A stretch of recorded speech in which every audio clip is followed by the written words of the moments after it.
Glitch complicates release of California prison firefighters. A glitch? A glitch? You want me to believe that? Okay, all right. Let's read. Let's see if I can believe that this is a glitch. California prison officials created new good conduct credits in May, designed to speed up the releases of more than 76,000 inmates. But one segment of the prison inmate population, inmate firefighters, are seeing the length of their sentences increased, at least on paper. Inmate advocates and family members say, we've been receiving lots of complaints from people whose loved ones had their release dates lengthened by significant periods of time, sometimes months, if not a year or more, said Don Spector, executive director of the Berkeley-based prison law office that advocates for inmates. But the California Department of Corrections and Rehabilitation says the issue is a misunderstanding. Changes in the system used to calculate projected release dates providing misleading information that is now being addressed. On the release date issue, the department recently transitioned to a new credit calculation system. CDCR spokeswoman, blah, blah, blah, who cares? Blah, blah, blah, blah, blah. The issue has led to confusion about projected release dates for inmates, with the wife of one California inmate firefighter speculating it was partly an effort by the state to retain as many firefighters as possible for what is expected to be a horrific wildfire year. By the way, they get paid like $2 a day. $2 a day.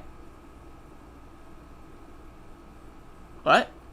I think it's happening because they want to keep the firefighters there a little bit longer, said Tanisha Moore, whose husband, Danelle Marin, is housed at the Holton Conservation Camp 16 in Slimar, and has been told in April that his projected release date was July 23rd. As of May 1st, he had only 84 days left, she said, adding that she spent her savings to rent an apartment in San Diego preparing for his return, and scheduled time off from her 2 jobs to spend time with him once he released. From her 2 jobs, by the way. Like, think about that, okay? So we've got a couple. One of them goes to jail. Who knows why they're in jail?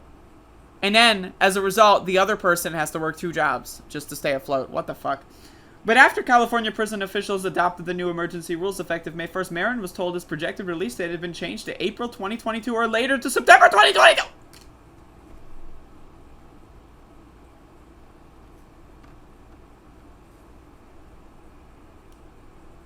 On Friday, CDCR's inmate locator website still listed September 2022 as his projected release date, but Moore said she had heard from a corrections official Friday morning after the Bee asked, blah, blah, blah. They're saying that they're fixing them, and they're saying that they're not going to hold these people.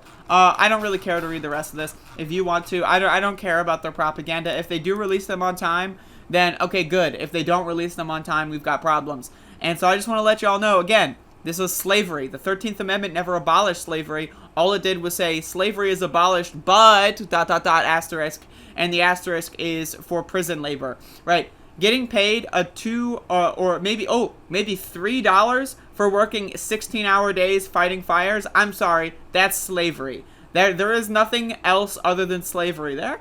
Also, extending people's prison times for being firefighters is ridiculous. We'll see if they get away with it. This, to me, seems like something they tried to do. And then once they got caught, of course, they're going to say, oh, whoops, our bad. But let's look through the fucking quantum lens and check out the alternate universe where they didn't get caught. Let's see. Would they have still kept this guy in prison on July 24th, 25th? My guess is probably. Again, when they get caught, of course they're going to try to use damage control. That's their job. That's their role. They're going to make themselves look good. All right, and I don't give a shit about what they have to say. What really matters is that they tried to do this in the first place. And it also really matters that they pay slave wages to prisoners to do things that also, also, what the hell is with volunteer firefighters and like, how come law enforcement gets fucking so much money? Police get so much money and firefighters don't. What? What? Firefighters actually do work. What the fuck is a volunteer firefighter? Are you joking? Is that a joke? What the fuck? Like, this whole society is just ridiculous.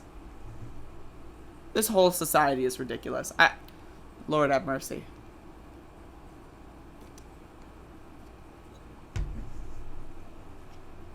And then again, of course, As Susan in the chat points out.